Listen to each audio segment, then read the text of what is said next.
Hi, Roy here on my channel called Roy Reads Anything. Anything that includes occult detectives, because we're in the middle of Occult Detective October and I read some things using one of the prompts, which was for reading more modern works, post-1960 stories featuring occult detectives. So this month-long reading event, devised by MJ at Reading This Life, has a great bunch of co-hosts, and it's all detailed down in the little box there.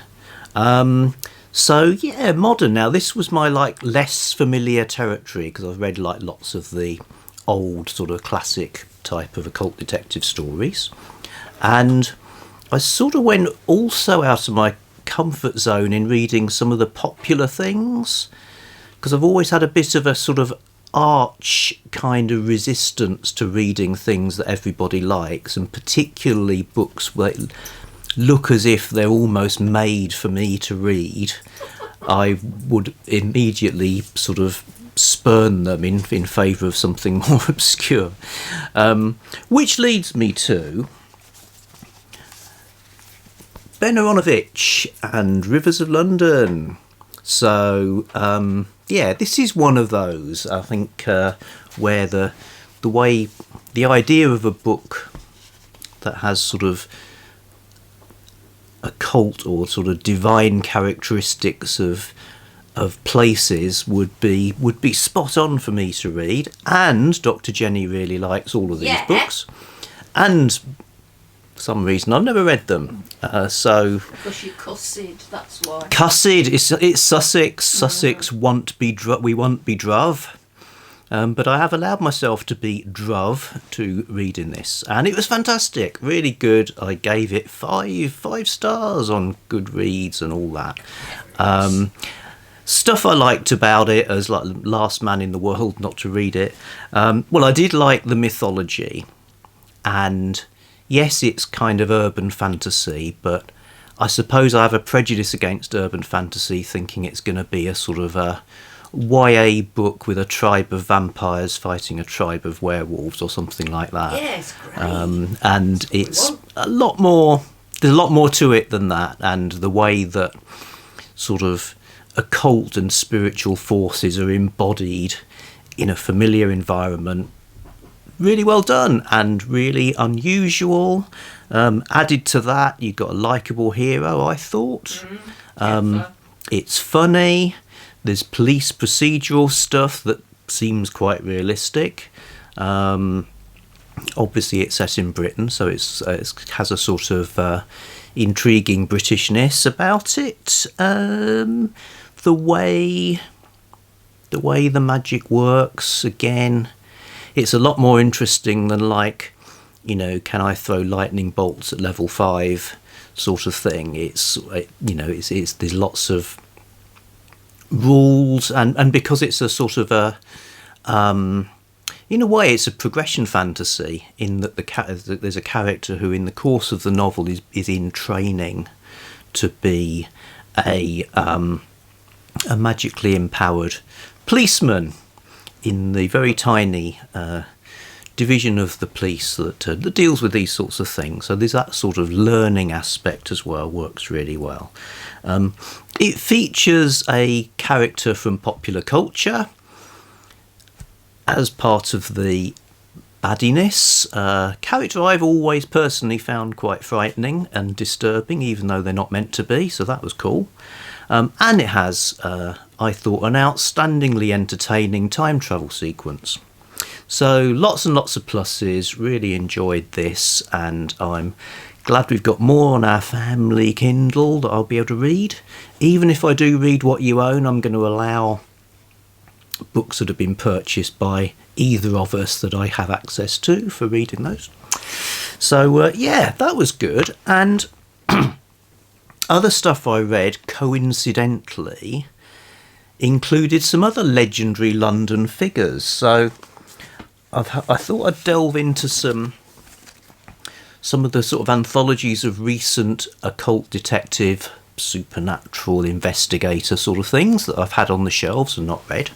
So this book, Weird Detectives, Recent Investigations, edited by Paula Guran, and the story I decided to read was a Neil Gaiman story called The Case of Death and Honey, and the detective in this is none other than Sherlock Holmes.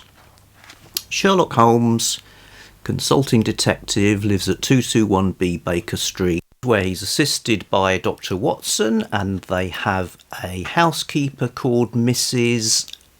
Hudson, who is apparently related to Hudson the Butler in the television series Upstairs Downstairs, according to a biography of Dr. Watson that I once read. Anyway, yes, so in this Neil Gaiman story, it's kind of occult detection in that Sherlock Holmes is facing a sort of ultimate, almost existential level adversary. I'll just say that much because it's a fun story that I'd recommend reading, and good to see Sherlock Holmes kind of veering towards the sort of supernatural end of things, because in the canonical Holmes stories, although some of the stories like the Sussex Vampire, Hound of the Baskervilles look occult, they don't really go into that territory. So yes. Then I read another book I have, in this mysterious world of our house where things can change before your very eyes, a book called Dark Detectives, which again, it's an anthology of supernatural mysteries edited by Stephen Jones. In here, there's a story called The Adventure of the Crawling Horror, where the detective is Solar Pons, who lives at 7B Praed Street, and who is assisted by Dr. Lyndon Parker, and has a housekeeper called Mrs. Johnson, and is liable to be seen wearing a deerstalker, actually will say things like elementary and the game's afoot. Because he's a pastiche character invented by August Derleth originally, but this story is one of the continuation stories by Basil Copper. Not just a copy, because just to add confusion on confusion, Sherlock Holmes is really existing in this sort of story universe as well, and Solar Pons refers to him as the master. Anyway, yes, scary story in the windswept moors of eastern England.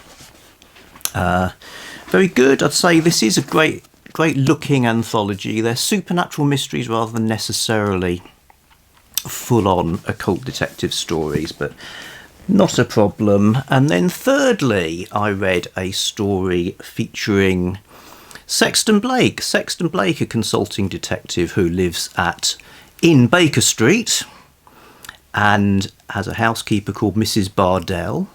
He's assisted not by a doctor, but by a young man called Tinker and a bloodhound called Pedro. Although by this time, this story is written in 1960, so I'm right on the cusp of the modern era.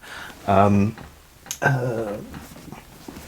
the period of Sexton Blake known as the New Order, he's got big offices in Berkeley Square and a team of characters who work with him.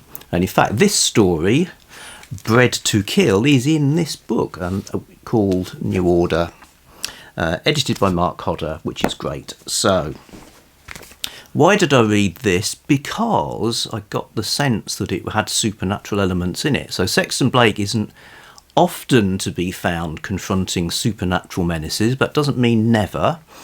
In this story, that has a sort of science fiction element to it as well, in the sort of Dr. Moreau land. Psychic powers work. You know, there's a medium who can run seances and see things that actually happen. And there's an occult master of this nation called Gideon Ashley, who can do all sorts of supernatural things, including bilocating. Sexton Blake knows lots of occult stuff too. So, yeah, very interesting. I mean, this is how the stories were published in that period in these 64-page digests. So Bred to Kill by Martin Thomas. I definitely will hunt out further Blake stories featuring Gideon Ashley and or written by Martin Thomas. That wasn't the entirety of my new modern occult detective week, because moving beyond London to an American city, which we've already forgotten whether it was Boston or Chicago. I think. Yeah, you're probably right. So, yes, another, like, I have ignored these because they're popular and people like them and people tell me I would like them, is Jim Butcher's Harry Dresden series. This is Stormfront, the first one. And although I'm waving a book at you in a booktube style, we actually listened to this. Well, we didn't listen to this, but we listened to the Audible version, read by James Masters, as in Spike from Buffy, who's a fantastic reader. And does all the voices. he does all the voices, but I think I had read that Harry Dresden can be a bit of an unappealing character, but I think he's certainly probably more sympathetic when you hear him, the way he's expressed by James Masters. He might have seemed more of a dick in cold print, possibly. I don't know. But anyway, yes, really enjoyed Harry Dresden too. Again, magic works in interesting ways. It's not the same old. This particular story was action-packed. It's a long series. We're looking forward to probably listening to a load more of them. So, yes, success. Yay, modern occult detectives. I'd say Harry Dresden in terms of is he a dick or isn't he? By my feminist, is he a dickometer? Yes. I'd say sexist, but not a misogynist. I think he's actually quite kindly towards women that he likes. Okay, good. Well, I found him a much gentler character than you led me to believe. Well, that's good. Perhaps that's all any of us can hope for. That's yes. why I married you, dear. So we move on to the week 3, diverse authors, lots of options there. I'll be back sometime, say how that's gone. And thanks for watching and see you soon. Oh, right, yes. If you're wondering why this, what was a sort of tank top, sprouted arms, it's because I lost the sound in the first recording and redid the second bit, and I actually picked up a different jumper, and they happen to have the same design for wool-related reasons.